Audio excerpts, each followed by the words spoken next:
வணக்கம். என்னன்னா நான் வந்து இன்ஸ்டாகிராம்ல ரீல்ஸ் பார்க்க போறேன். ஃபுல்லா வந்து டோனி வந்து கை கொடுக்காம போயிட்டாரு அப்படின்னு ஒரு சைடு வந்து அத மாதிரி ஒரு டிபேட் போயிட்டு இருக்கு. ஒரு சைடு வந்து டோனிக்கு விக்கெட்டுக்கு வந்து விராட் கோலி வந்து அவ்வளவு செலிப்ரேட் பண்ணிட கூடாது, இது வந்து ஆர்சிபி வந்து என்ன கப்பா ஜெயிச்சிருக்காங்க, அதுக்கு எதுக்கு இவ்வளவு அக்ரெஷன், அத மாதிரி நிறைய டிபேட் ஃபுல்லா ஆர்சிபி சிஎஸ்கே தான் போயிட்டு இருக்கு. நிறைய பேர் வந்து சிஎஸ்கே ஃபேன்ஸ் வந்து விராட் ஹேட்டர்ஸா மாறிட்டாங்க. ஸோ அதை பத்தி நம்ம வந்து சிஎஸ்கே உயிரே கொடுக்குறேன்னு சொல்ற 2 பேர் வந்திருக்காங்க. நம்மளுக்கு டிபேட் ஆரம்பிக்கும். சிவபிரஸ், நீ தான் வந்து என்னோட தீவிர விராட் ஃபேனா இருக்க, நீ தான் வந்து ஆரம்பிச்சு வைக்கணும். எனக்கு இந்த ஐடியா வரதுக்கு முற்றிலும் காரணம் என்ன தெரியுமா? இன்னைக்கு நான் பாட்டுக்கு சும்மா டெய்லி மாதிரி என் மார்னிங் ரொட்டீன் ஆரம்பிச்சேன். மார்னிங் ரொட்டீனே கிடையாது. மார்னிங் காஃபி குடிக்கிறத சொல்ல என் மார்னிங் ரொட்டீன் ஆரம்பிச்சது வழக்கம்போல இன்ஸ்டாக்குள்ள போயாச்சு. என் மார்னிங் ரொட்டீன் இன்ஸ்டாக்குள்ள போறதுதான் நான் இன்ஸ்டாக்குள்ள போறேன். ரவின்ஸ்டன் 4+ மெசேஜ். நான் நினைச்சேன் நண்பே டெய்லி ரீல்ஸ் அனுப்பி விடுவான். நானும் உள்ள போகாமலே வெளியே பார்த்து சிரிக்கை ஸ்மைலி போட்டு அனுப்பி விட்டு கேரக்டர் 4+ மெசேஜ் வந்திருக்கேன். என்னடா இன்னைக்கு சொல்லிட்டு திறந்து பார்க்க என்னெல்லாம் அனுப்பிட்டு இருக்கான். 2 ஹிந்தி ஆடியோ இருக்குதுல, ஹிந்தி எனக்கு தெரியாது, அந்த எல்லாம் அனுப்பிட்டு இருக்கான். விராட் கோலி இல்ல, நோ அக்ரெஷன், விராட்டை போட்டு ஒரே ஓடக்கு எனக்கு கோவம். 90% ஃபேன்ஸ் சிஎஸ்கே ஃபேன்ஸ் தற்குறியா இருக்கு. நல்ல பிரச்சனை. ஆமா, நீங்க தெரியல தற்குறி சூப்பர் கிங்ஸ் வச்சு விளையாடுங்க ப்ரோ. ஒருத்தரால இது மொத்த சிஎஸ்கே ஃபேனுக்கு கெட்ட பேர். அதே மாதிரி சிஎஸ்கே உங்க ஆர்சிபி ஃபேனுக்கு ஒரு கூட்டம் இருக்கு. ஒரு பிளே ஆஃப்ல ஜெயிச்சோட இப்ப பிளே ஆஃப்ல ஒரு உங்களுக்கு மாதிரி ஃபீல் பண்ணதுல எப்படி இருக்கு உங்களுக்கு? இதே அங்க நாங்க ஜெயிக்கிறதுக்கு ஒரே ஒரு % சான்ஸ் தான் இருக்கு ஆர்சிபி உள்ள வர. யாருங்க அது யார் சொன்னவா? மும்பை இந்தியன்ஸ் வந்து ஃபர்ஸ்ட் 5 மேட்ச் தோத்துக்கிட்டு அதுக்கப்புறம் ஐபிஎல்ல தொடர்ந்து ஜெயிச்சு கப் அடிச்சிருக்காங்க. ஆயில வரது விட ப்ரோ. ஒரு வருஷம் ஞாபகம் 2020 சிஎஸ்கே கிரிக்கெட் பார்க்க மாட்டாங்க. சிஎஸ்கே புடி புடின்னு சொன்ன அந்த மேட்ச் என்ன ஆச்சு? இந்த மாதிரி தான் நீங்க பிளே ஆஃப் மட்டும் தான் ஜெயிச்சிருக்கீங்க. பிளே ஆஃப் மட்டும் தான் மட்டும் ஜெயிக்கல, நாங்க லீக் மேட்ச் தான் ஜெயிச்சிருக்கோம். ஆனா யாரால முடியாத ஒரு விஷயத்தை நாங்க சாதிச்சு காட்டினோம். ரெக்கார்ட் யார் மேட்ச் தொடர்ந்து ஜெயிச்சிருக்கோம். போன மேட்ச் ஐபிஎல்ல இது சிஎஸ்கே கப் அடிச்சிச்சு. தோனி என்னாச்சுன்னா கப் அடிச்சு ஒன்றும் பிரச்சனை இல்லை, செலிபிரேட் எல்லாம் ஓகே. தோனி இங்க இருந்து எல்லாத்தையும் சொல்றாரு ஹேண்ட் ஷேக் பண்ண போன்ட்டு. அது ஸ்போர்ட்ஸ் மேன் ஸ்பிரிட். ஏதோ கப்பே அடிச்ச மாதிரி செலிபிரேட் பண்ண அதெல்லாம் நான் வந்து அதுக்கு ஒத்துக்க மாட்டேன். என்னன்னா செலிப்ரேட் பண்ணிட்டு ஒரு 2 நிமிஷம் கழிச்சு ஹேண்ட் ஷேக் பண்ண போறதுல ஒன்னும் குறைஞ்சு போயிட போறாது. அதே மாதிரி இன்னொரு விஷயம் என்னன்னா அதுக்கப்புறம் எவ்வளவு பெரிய பாருங்க இன்னொரு விராட் கோலி சின்ன கிரிக்கெட்டரா அவெல்லாம் என்ன தோனிக்கு கீழே காலுக்கு கீழே ஒரு வயது போஸ்ட் பார்த்து தோனி 6 அடிப்பான் உடனே மீட்டர் 6 அடிச்சானா கோலி 98 மீட்டர் 6 அடிச்சான். ப்ரோ நான் சொல்றது என்ன விஷயம்னா, டோனி வந்து போனதை நான் தப்பு சொல்ல மாட்டேன். ஏன்னா அதே மாதிரி இன்னொரு விஷயம், டோனி வந்து ரிட்டையர்மெண்ட் சொல்லி அனௌன்ஸ் பண்ணல இன்னும். அது நம்ம யாருக்குமே தெரியாது. இங்க இருக்க யாருக்குமே வந்து டோனி சப்போஸ் விராட் கோலியும் டோனியும் கான்வர்சேஷன் இருந்திருக்கலாம். சப்போஸ் அடுத்த சீசன் விளையாட போறதா இருந்தா கூட விராட் கோலி தெரிஞ்சிருக்கலாம். வந்து டோனி வந்து ரிட்டையர்மெண்ட் அனௌன்ஸ் பண்ணிட்டேன். இந்த மேட்ச் சப்போஸ் நாங்க ஃபெயில் ஆகணும், நான் இதோட இதான் கடைசி சீசன் அப்படி அனௌன்ஸ் பண்ணிருந்தா அப்போ நம்ம வந்து மரியாதை கொடுத்து எல்லாரும் அந்த ஒரு இது இருக்கு. டோனினும் அனௌன்ஸ் பண்ணல, எல்லாரும் இங்க இப்போ நீ வந்து அது இது இங்க பாருங்க.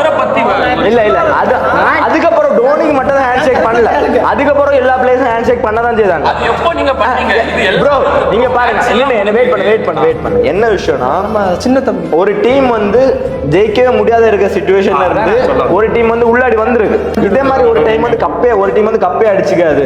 அவ்வளவு ஃபேன் பேஸ் இருக்கு. இந்த ஈசால கப்பு அது லாலிபாப் கிட்டத்தட்ட இதை மாதிரி ஃபுல்லா வந்து ஒரு டீமை ட்ரோல் பண்ணிட்டே இருக்கீங்க. 8ல ஒரு மேட்ச் வின் ஆயிருக்கு. அந்த டீம் வந்து திடீர்னு வரும்போது அந்த டீம் ஒரு எக்ஸ்ட்ரா ஒரு இது இருக்கதான் செய்யும். இன்னொரு விஷயம் என்னன்னு பார்த்தேன்னு வச்சுக்கேன், நான் வந்து ஆர்சிபி வின் ஆனதுக்கு ரீசன் நான் எப்படி எனக்கு பாயிண்ட் ஆஃப் வியூல நான் எப்படி பார்ப்பேன்னா, ஆர்சிபி அன்னைக்கு வின் ஆனதுக்கு காரணம் விராட் கோலியோட இம்பாக்ட் கிரியேட் பண்ணது. அந்த ஒரு அக்ரெஷனால தான் ஆர்சிபி வந்து எப்பவுமே கிரிக்கெட் T20 பொறுத்தன்னு வச்சுக்கா மூமெண்டம் கேம் தான். 11 பிளேயர்ஸும் விளையாடின விதம் வந்து ஒரு சிஎஸ்கே ஒரு ஸ்டெப் பேக் போக வச்சு சோலி முடிச்சு. அதனாலதான் அந்த அக்ரெஷன்னால அந்த 11 பிளேயர் அது மெயின் இம்பாக்ட் காரணம் விராட் கோலி. இப்போ மெயினா நான் எது சொல்றேன் இல்ல நிறைய வந்து விராட் கோலி நான் மேட்ச் பார்த்துட்டு இருக்கேன். மேட்ச் பார்க்கும்போது எப்படி தெரியுமா இருக்கு, 35 வயசு ஆகும் அந்த மனுஷனுக்கு, இத்தனை வருஷம் கிரிக்கெட் ஆடிட்டான், இருந்தாலும் ஒரு பாலுக்கு அவன் அந்த விராட் கொடுக்குற அந்த ஒரு 100 எப்படி அவன் அந்த ஒரு கேட்ச் ஒன்னால ஒரு மேட்சுக்கே முடியாது, நம்மளால ஒரு ஓவர் நம்மளால கான்சென்ட்ரேட் பண்ணி நிக்க முடியாது. 35 வருஷம் ஆகுது, 35 வயசு எத்தனையோ வருஷம் விளையாட போறோம், அந்த ஒரு பாலுக்கு அந்த கமிட்மெண்ட் இருக்கு.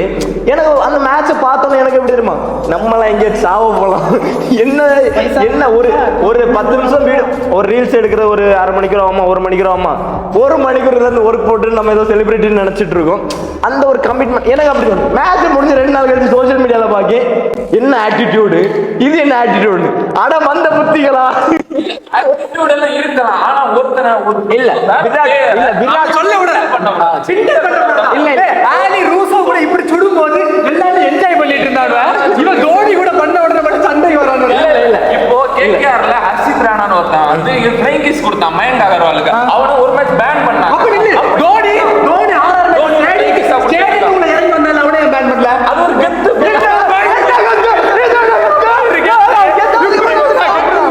ஸ்டேடியத்துக்குள்ள வந்தா கெத்தா ப்ரோ, அவரு ஒரு பிளேயரை இது கொச்சப்படுத்து.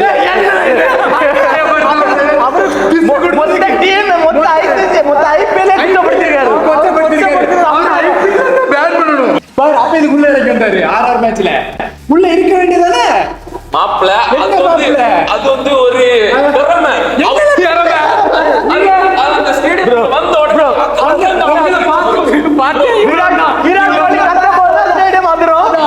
சின்ன சாமி அதிர்ச்சி இல்ல இல்ல கட்டிலாம் அதிர்வான். அது வேற எதுக்காக அவன் தோனிக்கு விக்கெட் எடுக்கும்போது இவன் தான் செலிப்ரேட் பண்ணுவான். அவன் இப்போ ரச்சின் ரவீந்திரன் ரன் அவுட் ஆனா இப்படி போறான். போட்டாமா அது வந்து இந்த ஆட்டிடியூட்லாம் இருக்கு. இல்ல வேற பிளேயர்ஸ்க்கு ரெஸ்பெக்ட் கொடுக்கணும். வெயிட் பண்ணு. இவனோட டீம்ல இருக்கும்போது இல்ல விக்கெட் எடுத்து இது என்னதுல பிராவோல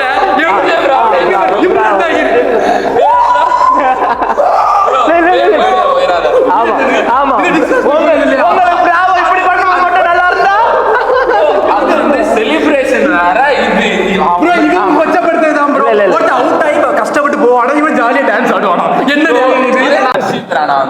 ஒரு மேட்ச்ல மயங்க் அகர்வால் அவுட் ஆனது ஃப்ளைங் கிஸ் கொடுத்தான். அடுத்த மேட்ச் பேன் பண்ணிட்டாங்க. பிசிசிஐ தான் பேன் பண்ணிட்டாங்க ஒரு மேட்ச்ல ஆட கூடாதுன்னு. அப்ப விராட் கோலி தான் ஒரு மேட்ச் இல்ல விராட் கோலி பேன் பண்ணனும்யா, ஐபிஎல் எவனும் பார்க்க மாட்டான். ஒரு மேட்ச் சித்ரானா பண்ணா பாப்பாவ விராட் கோலி பிராண்ட் மாப்ள எல்லாம் சொல்லு மாப்ள. சொல்ல வேண்டியது அது நாங்க தற்கொலைன்னு உங்கள அதான் நானும் கேட்கேன். ஒரு மேட்ச் தோனி கிரவுண்டுக்குள்ள யாருமே போய் வந்தது இல்ல. அவ்வளோ அம்பையர்ஸ் இருக்காங்க, இன்டர்நேஷனல் அம்பையர்ஸ் அவ்வளோ பேர் பார்த்துட்டு இருக்காங்க. அவ்வளோ பேரும் டிஸ்ரெஸ்பெக்ட் பண்ணிட்டு உள்ள வராரு. அவர் ஒரு மேட்ச் சஸ்பெண்ட் பண்ணலையா? ஏன் பண்ணல? அதே ப்ரோ, நீங்க சஸ்பெண்ட் பண்ண ஐபிஎல் ஃபைன் கொடுத்துருக்காங்க. ஃபைன் கொடுத்தாங்க. அதே மாதிரி விராட் கோலி எல்லா கேகேஆர் மேட்ச் இறங்குறதுக்கு முன்னா 50% ஃபீஸ் கேட்டுட்டு தான் கிரவுண்டுக்குள்ள இறங்கும். பாரு எல்லா கேகேஆர் மேட்ச் 50% மேட்ச் ஃபைன் வச்சிரோ மேட்ச்க்கு வரதவன். அப்படியே ஆமா தெரியல ப்ரோ. என்ன தெரியல ப்ரோ? இதெல்லாம் படிங்க. விக்கிபீடியால இருக்கு, யூஸ் பண்ணுங்க. எங்க ப்ரோ படிக்கிறீங்க? இதெல்லாம் Tenali Raman book, counter comedy புக்ல இருக்கு, எடுத்து படி. நான் அத சொல்லல ப்ரோ. இது விராட் கோலி எங்க ஃபீஸ் விக்கிபீடியால எங்க போறாரு? இவர் எங்க ஃபீஸ் கொடுத்தாரு? தோனி எங்க ஃபீஸ் கொடுத்தாரு? தோனி எங்க ஃபீஸ் கொடுத்தாரு? ஃபைன் வருது மொத்தமா ரெண்டு தோனியை பார்த்தாலே ஃபீஸ் மாறுதான். வியூஸ் போன மாதிரி இருக்கு, ஃபீஸ் மாறிங்க. அதுல வந்து எனக்கு என்ன தெரியுமா, அது உண்மைன்னு தெரியல, நிறைய ஃபேன்ஸ் வந்து முதுகு வலிச்சனால போய் அவர் என்னதான் கீப்பிங் பண்ணிருக்காரு, 5 ஓவர் பேட்டிங் ஆடிருக்காரு. நான் இதே மாதிரி தெரியுமா பாக்கேன், அவருக்கு பிடிக்காம போனா கூட பிரச்சனை கிடையாது. ஒரு மேட்ச் ஒரு தப்பு இத்தனை வருஷமா ஒருத்தன் பண்ணி இத்தனை வருஷமா ஃபேன்ஸ் காண்டி இவ்வளவு பண்ணிருக்காரு, இவ்வளவு நம்ம இந்தியன் டீம் காண்டி இவ்வளவு பண்ணிருக்காரு. ஒரு மேட்ச் தப்பு பண்றதுனால வந்து நான் டோனி ஹேட்டர் ஆவான்னு கேட்ட கிடையாது. அவருக்கு ஓவரா செலிப்ரேட் பண்ணிட்டானோ, ஓவர ஆட்டிடியூட் காட்டிட்டானோ ஆர்சிபி, இதனால நான் போறேன். ஒன்னும் இல்லை, பிரச்சனை இல்லை, ஒரு மேட்ச் தானே போய் அதே மாதிரி தான் நான் பார்ப்பேன். ஆனா நிறைய தற்கூரி ஃபேன்ஸ் வெளியே இருந்து என்ன தெரியுமா பண்ணுவோம், முதுகு வலிக்கனால போயிட்டு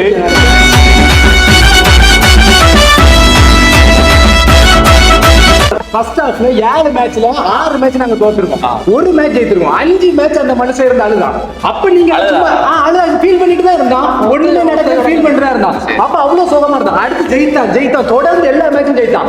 அப்படி ஜெயித்துட்டு அந்த நெட் ரன் எவ்வளவு எஸ்ஆர்எச் எங்களை அடிச்சு 200 சம்திங் ரன் அதை சேஸ் பண்ணி வந்து தோத்தோம். எவ்வளவு கஷ்டமா இருந்திருக்கும். நாங்க வச்சிருக்க ஒரு ரெக்கார்டும் போச்சு, 263 ரெக்கார்டு. அதை வச்சுதான் நாங்க இத்தனை எங்க ரெக்கார்ட் ஒரு ரெக்கார்ட் கண்டிப்பா எவனாலையும் உடைக்க முடியாது. 49 all out, 49 all out, 49 all out. Emotional damage. 973 runs அத கூட எவனி தர அடிக்கல. அத சொல்லு.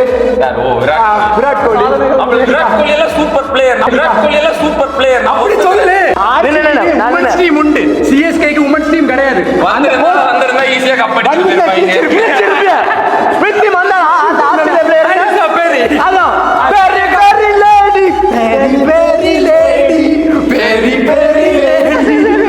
லேடிஸ் எவ்வளவு கொச்சப்படுத்தி பேசாத. எங்க ஆர்சிபி டீமை பாத்தீங்களா, அவ்வளவு மொத்த இன்டர்நேஷனல் பிளேயர்ஸும் 2 சைடுல நின்னு ஹானரபிளா வெல்கம் பண்ணோம் நாங்க எங்க லேடிஸ. இப்படி லேடிஸ் பொம்பளை கப்புன்னு சொல்லி புறக்கணிக்கிறீங்க. இதான் நீங்க சிஎஸ்கே ஃபேன் சொல்ற அந்த மோகால் பேசுறாங்க, எனக்கு பிடிக்காது.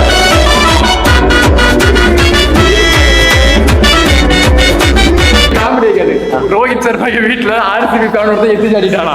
எத்தி சாடி போய் ரோஹித் சர்மா வீடு வந்து ஒரு ஐபிஎல் கப்ப தூக்கிட்டு வந்துட்டானா. அப்படி சொல்லி நம்பிட்டு இருக்கானோல. சும்மாவா மந்த மகன். நான் கூட ஆர்சிபி சப்போர்ட்டர் தான். எனக்கு சிஎஸ்கே அப்புறம் ஆர்சிபி தான். நான் அது வரைக்கும் ஸ்டார்டிங் மேட்ச் முடிஞ்சது வரைக்கும் நான் ஒண்ணு எப்ப ஆர்சிபி சிஎஸ்கே கூட ஜெயித்துட்டோம் அப்ப இருந்து போடவே மாட்டோம். அதுக்கப்புறம் இந்த வாட்டி சிஎஸ்கே வரலையே, ஆர்சிபி தான் சரி ஓகே கப் அடிக்கட்டுன்னு. ஏன்னா எதுக்கு தெரியுமா இது ஆர்சிபி பிடிக்காம ஆச்சு? ஆர்சிபி ஃபேன்ஸ்னால தான் எனக்கு பிடிக்காம ஆச்சு. ஒருத்தன் சிஎஸ்கே காரன் ஒருத்தன் நிக்கிறான், எல்லோ ஜெர்சில நிக்கிறான், சுத்தி ஒரு பொம்பளை லேடிஸ் அவ மட்டும் இது எங்களை நீங்க கலியா வாங்குறது. அந்த ஒரு பொண்ணு பரவாயில்ல, அந்த பொண்ணு எவ்வளவு கண்ட்ரோல் பண்ணீங்க போட்டு அடிச்சு. யாரு? ஆர்சிபில ஒரு பொண்ணு சூப்பரா அமுக டுமுக அமால் டுமால், அமுக டுமுக அமால் டுமால், அமுக டுமுக அமால் டுமால். ஈசால கப்பு சொல்லி கப்பு தூக்கிடுது அவதானே. அவெல்லாம் சிரிக்கா ஐடி இருக்கான்னு கேட்கா. இவ்வளவு ஒரு நம்ம அந்த பொண்ணுக்காக ஆர்சிபி நான் சப்போர்ட் பண்ணேன். ஜெயிக்கணும் கூப்பிட்ட பாரு. அப்பவே சொன்னேன் அறிவில் கூப்பிட்டு வருவோம். ஒரு மங்கைய ஒரு கற்பு கரசிய நீங்க எவ்வளவு ட்ரோல் பண்ணீங்க. அந்த அக்காக்கு எவ்வளவு வருத்தமா இருந்திருக்கும். லைக் வெயிட் எதுக்கு தெரியுமா இப்படி பேசிட்டு இருக்கான்? இப்போ வந்து இதை போட்டு ரீல்ஸ்ல போட்டா ட்ரெண்ட் ஆகும். அந்த அக்கா வந்து மெசேஜ் பண்ண முடியாது.